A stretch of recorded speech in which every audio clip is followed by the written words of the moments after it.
Tantor Audio, a division of Recorded Books, presents The Color of Beauty, the life and work of New York fashion icon Ophelia DeVore, by Alina Mitchell, narrated by Laquita James. Forward. I was 16 years old when I began attending the Laura Del Charm School. I went with two friends, Fern Walker and Loretta Williams, twin sister of actor Billy D. Williams, to the Bishop Building in Harlem, New York. The charm school was on the 3rd floor and the agency was in a small office on the 4th floor. When we entered, we were greeted by the receptionist, Diane Johnson, most widely known as Diane Carroll. B. Richards was one of the instructors, and Trudy Haynes was the head of the school. We enrolled in the teenage course where we learned good posture, sitting properly, standing and walking, entering a room, color harmony, makeup, hairstyling, etiquette, ballet and fencing. We met every Saturday of the session from 12 to 2 p.m. and never dared to miss a class. When we graduated, Mrs. DeVore rented the Circle Line yacht that went around the whole island of Manhattan. We each had to sell 10 tickets. If you didn't sell them, you had to pay for them. She was a moneymaker and a true marketer. At the time, she was averaging 4 graduating classes a year. Ophelia DeVore kicked down the door and said, "Here I am," to the world of high fashion. She had a lot of guts and tenacity. She took risks, fighting for opportunities to integrate women of color into the modeling business. When Harper's Bazaar magazine would not hire black women models, Mrs. DeVore said, "We will see about that." We picketed and protested to oppose discrimination. I am widely known in the fashion world as a commentator and CEO/founder of the fashion show management company, The Ground Crew. My inspiration and confidence came from Mrs. DeVore. I watched her eloquently commentate at each fashion show, and I thought to myself, I can do that too. I wanted to be just like her, and she gave me my first opportunity to do so. Starting out, I was paid $25 a show, way better than $10 as a model. This led to my becoming a teenage instructor at the school, then located at the Ed Sullivan Theater, working for more than 10 years getting paid $5 an hour, or $10 per class. It sounds like very little money now, but it was big money then. We were flying high, all of us. Today, we are missing the significance of charm schools. Young people today have no idea how to stand properly or set a table. I had to set the table every night growing up for my family. No one sits down as a family for dinner anymore. Etiquette is a forgotten art. If you were to mention a charm school, most people don't know what that is. Ophelia DeVore uplifted the black community. We were elegant. We were strong. We were ladies. We went to her school not just to become models, but leaders. She took us into a whole new realm. When she sent her students to beauty contests, the judges may have said no, but they also said, ooh. They realized they were dealing with a different element. The world wasn't ready for us, but we took them by storm. I would not be who I am today without her. She revolutionized fashion. Thank God for Ophelia DeVore. Audrey Smaltz, CEO and founder of The Ground Crew. Introduction. As my mother's Camry pulled into the driveway of a quaint little house in Columbus, Georgia, the cadence of my heart spiked. My mother and I were meeting my great-great-aunt for the first time. She was a legend, an iconic symbol, the first black model. Ophelia DeVore had wooed the world. In the 1950s and 60s, she proved the ideal woman did not have to be only Anglo-American. She changed the standard of beauty, pioneering the integration of black models into the world of high fashion, networking with the rich, famous, and politically powerful. She was a sharp businesswoman teaching the American fashion industry how to market blackness. DeVore overcame tragedy and hardship to become the first black model in the U.S., possessing poise, elegance, finesse, intelligence, natural beauty, and courage. Being the first black graduate of the Vogue Modeling School, she eventually became an international business mogul, an exuberant entrepreneur, and a respected leader in her field. Her name is Ophelia DeVore, and her specialty is polishing black diamonds. Angela Taylor of the New York Times once said. Her empire extended for over 5 decades, and tens of thousands of students passed through her school, including notables such as Audrey Smaltz, Richard Roundtree, Diane Carroll, Trudy Haynes, Helen Williams, Cicely Tyson, and Susan Taylor. She regularly worked with icons such as Christian Dior, Ralph Lauren, and Syl Chapman. Today, one can view images of models ranging from all racial backgrounds, but prior to Ophelia DeVore, this was simply not the case. She believed there was beauty to be found in every person, with any skin tone. Because of her efforts, models of every color would benefit from opportunities not previously afforded to them. Her passion was to change the negative image of people of color. She succeeded. Ophelia DeVore's story was once well known, but now must be revived to remind our youth we all possess transcendent beauty, mentally, physically, and socially, and we can break barriers. The tale of her life found in the following chapters reveals the contention and heartbreak of a tenacious woman who intended to create change, and her success is inspirational. In a time where people of color were considered to be less, she daringly founded the Grace Del Marco Modeling Agency and the Ophelia DeVore School of Charm, institutions that would remain open from 1946 through 2005, an astonishing 6 decades, and publicly pushed for change. One of her successful ventures was as owner of the Columbus Times newspaper in Columbus, Georgia, which offered a voice for everyone equally. Even before she took over the paper, she used her fame to further equal rights. "Black is beautiful" became a staple slogan for the civil rights movement, as she marched in pride of her heritage, drawing the attention of dignitaries. DeVore's political involvements afforded her appointed positions and acknowledgments from several American presidents, including Gerald Ford, Ronald Reagan, Jimmy Carter, and George Bush Sr. She officially became a representative of the Black community. When I first saw Aunt Ophelia across the room, I was floored not just by her regal beauty, but the striking resemblance she had to my great-grandmother, Blanche, her sister, affectionately known to me as Grandma Elizabeth.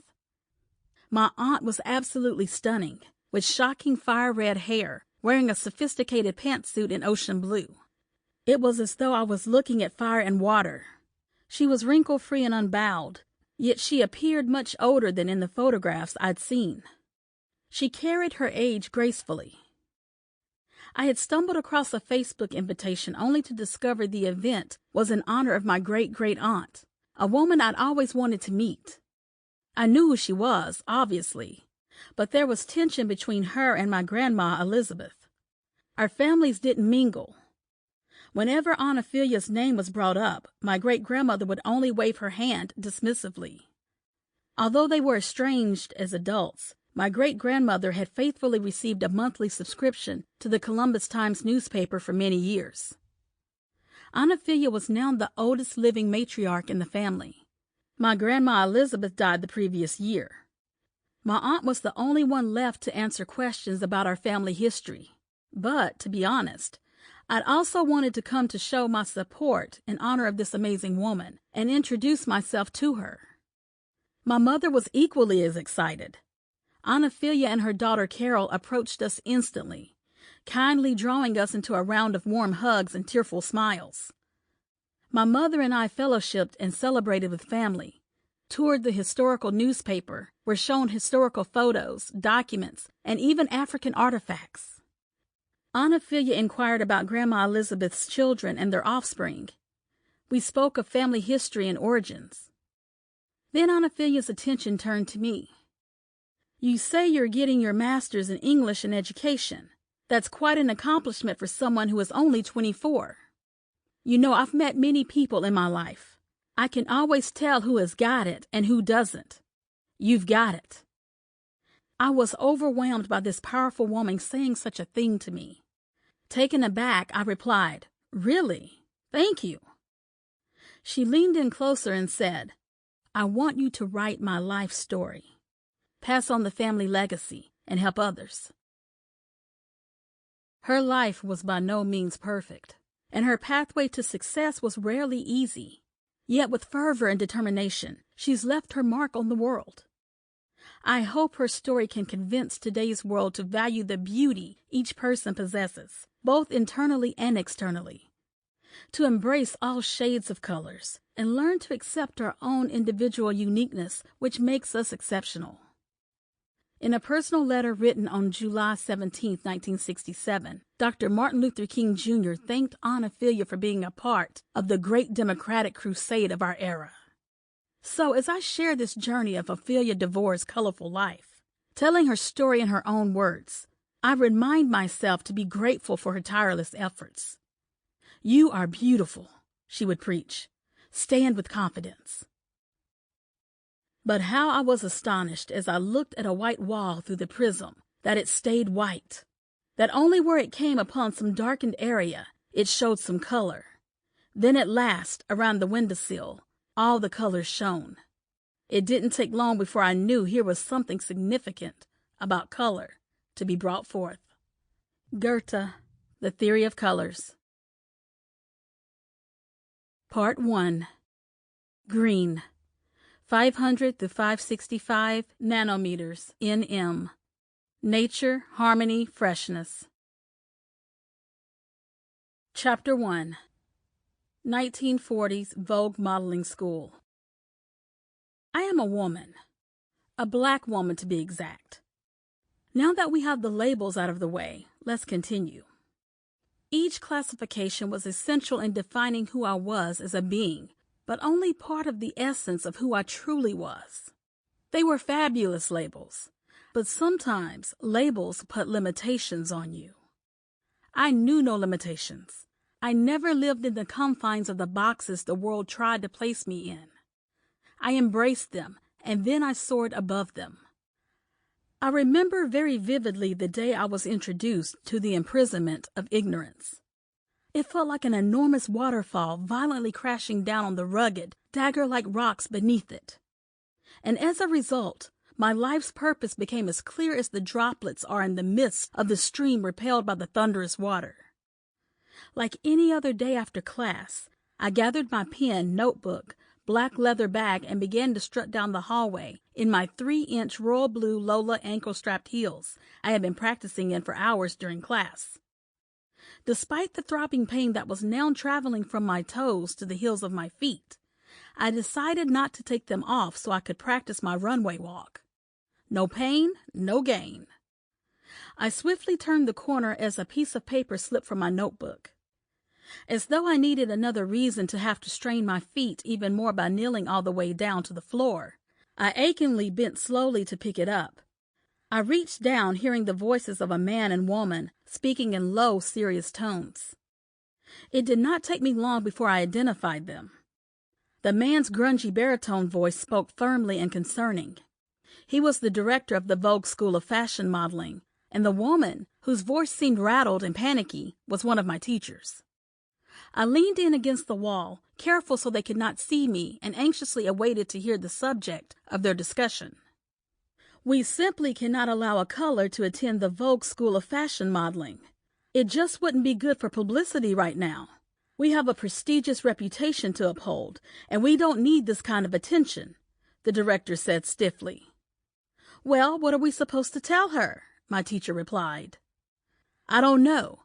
Tell her we are completely full and not accepting applications," he said, and then, clearly agitated, walked off. I stood there, frozen in mid-step, refusing to believe what my ears had just heard. How could this be? I was a Negro, and yet I was a student at Vogue. Why were the directors rejecting this woman because of her skin color? The audacity! Suddenly, like a mighty semi-truck crashing into a wall of bricks, I realized why I was the only Negro woman at the school. Feelings of lamentation, shock, and anger instantly filled my heart. The words, "We simply cannot allow a color to attend our school," pierced my ears like loud cymbals clanging. What about me? Did they really not know I was black? Trailblazing into the high fashion scene in the 1940s was not going to be an easy task as a young black woman. Early in my modeling career, I realized for me to be the best, I had to learn from the best.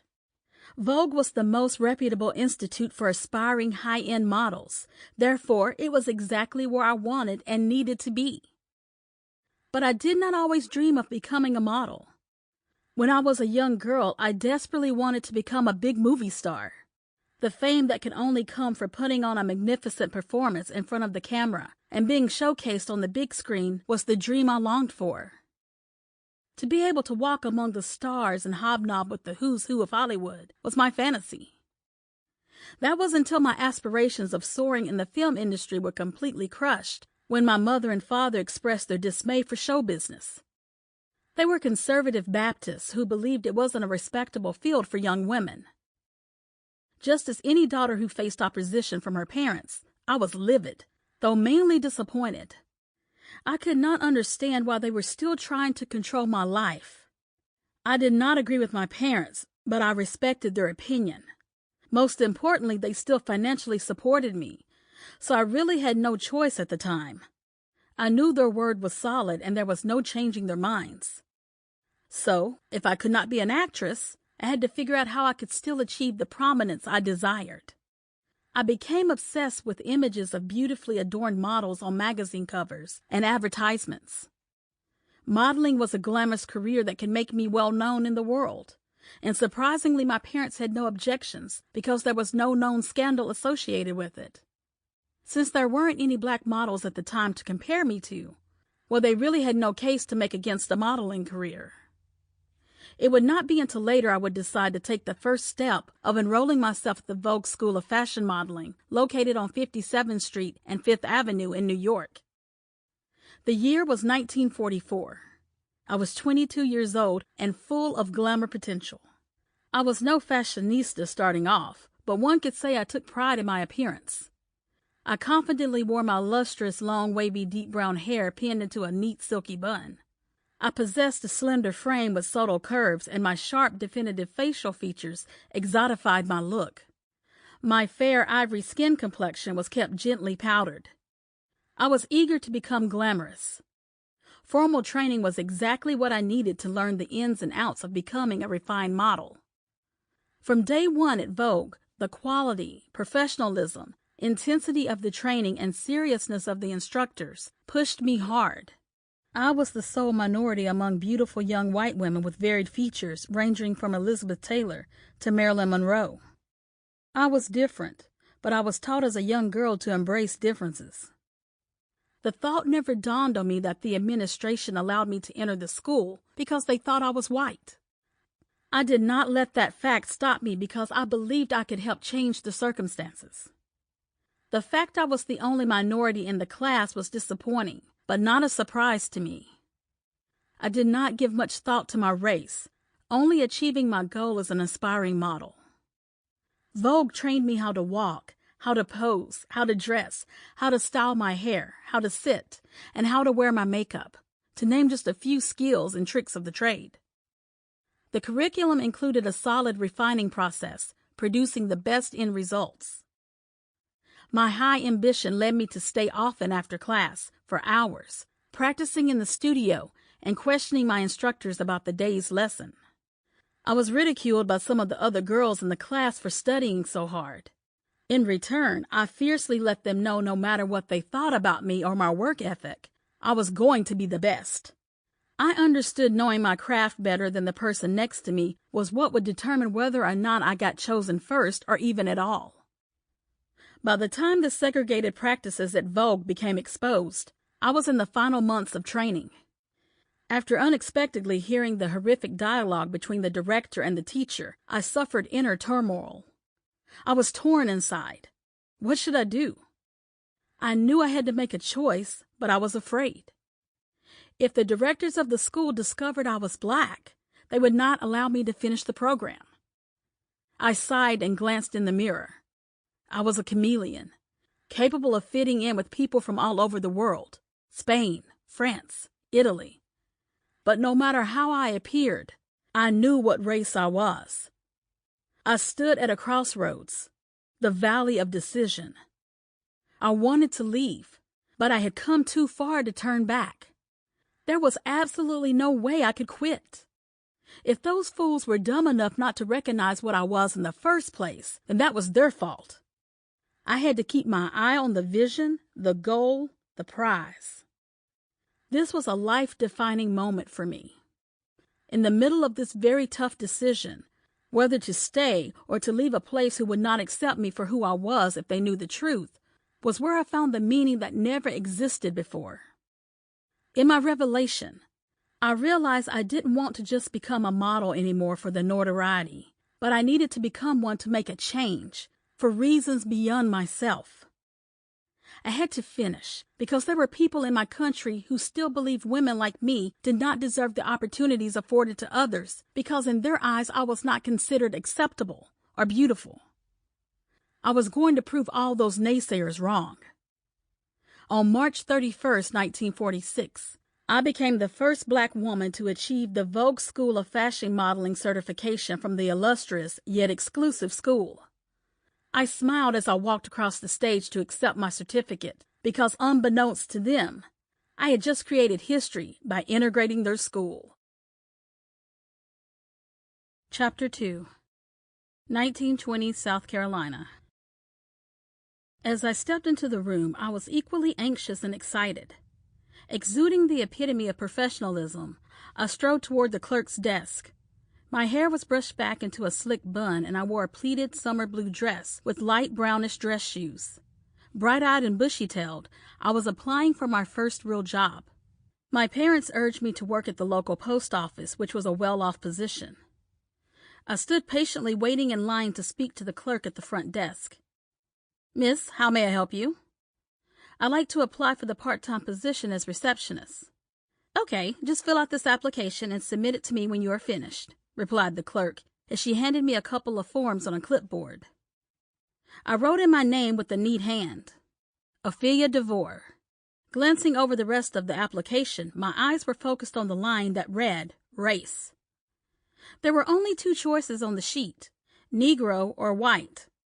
At that moment, I heard my mother's stern voice preaching to me and my siblings about matters involving race. On August 12, 1922, I gracefully entered the world.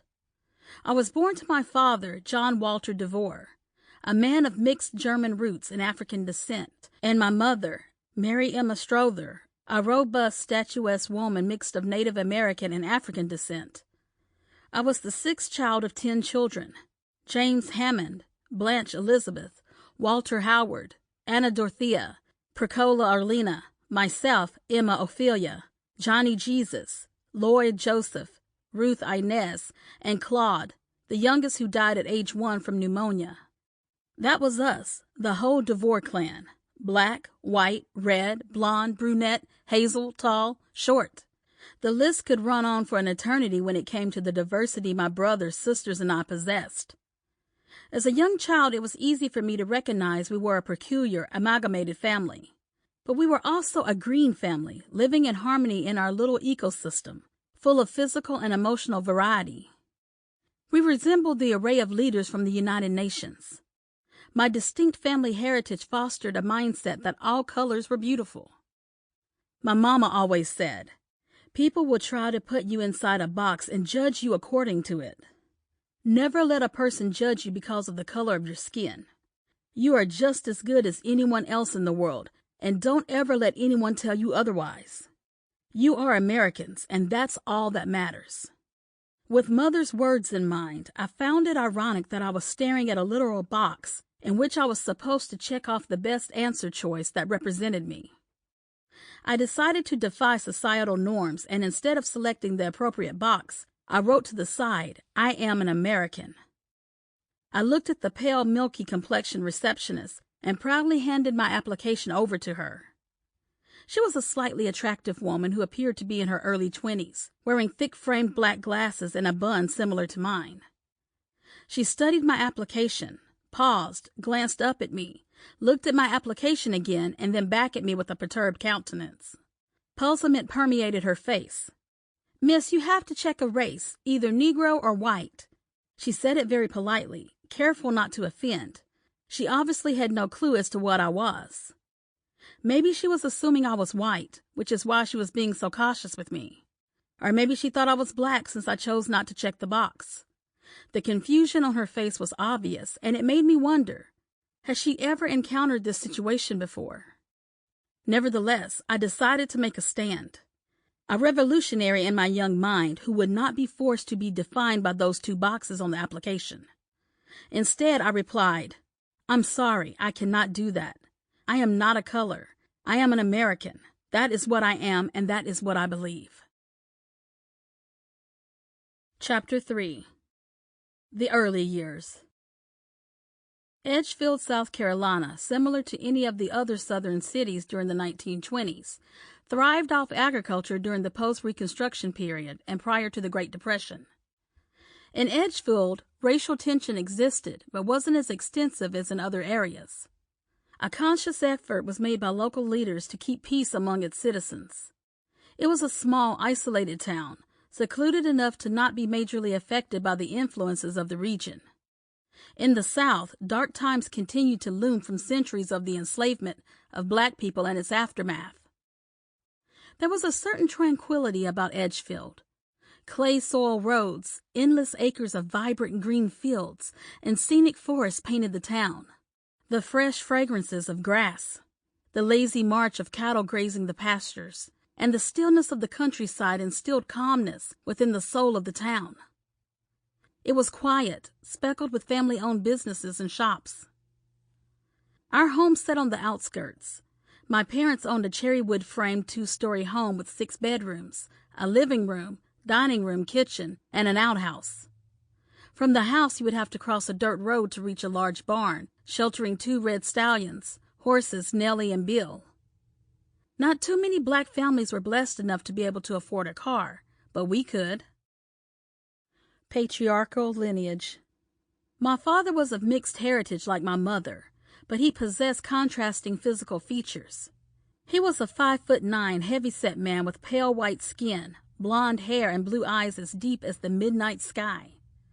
His mother, Alina DeVore, was Cherokee and black, and his father, John Hill, was an affluent man of German descent.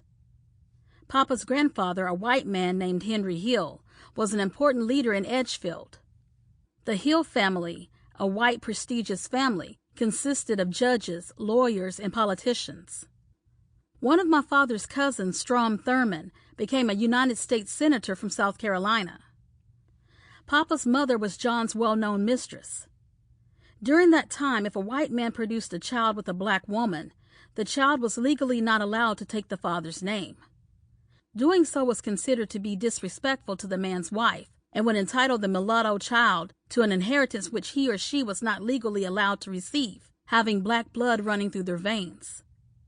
This was the reason my father was giving his mother's last name, DeVore. Nevertheless, it was well known around town who he belonged to, which made a major difference in his social experiences around town. This lineage from prominent white blood protected us from most discrimination. Papa was gone frequently to work as a contractor. He oversaw the building of highways, which required a lot of traveling. In fact, he traveled so often, my mom eventually enrolled us children into a boarding school to help ease the stress of being what felt like a single parent. During the summertime, when contracting business was slow, he came home to sell cattle. His jobs did not require much physical activity, which was one of the reasons why he was overweight. He was a proud man who loved to cook in his spare time, which was the second reason why he was overweight.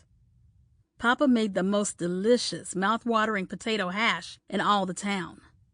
It was not an understatement to say people used to come from miles around just to get a bite of this heaven on a plate, cooked in his favorite huge wash pot. I promise you, he could feed a multitude with that hash. My siblings and I would eat ourselves into a food coma every time. Contrary to Papa's stern business presence, he was completely opposite when it came to his children. In most families, there's normally one parent who is firm, while the other is more passive. In our family, Mama was the strict one, while Papa was the loving and playful one. He was always the socialite at our gatherings, a jovial man who loved to play the guitar and dance. His smile was so warm it could melt anyone's heart and put a smile on the saddest person's face. I got away with everything with him, too. Whenever I did not want to do a chore or homework, I would stomp my little feet hard and twist my hips side to side with an attitude. I would go as far as even pretending to be sick. Sample complete. Ready to continue?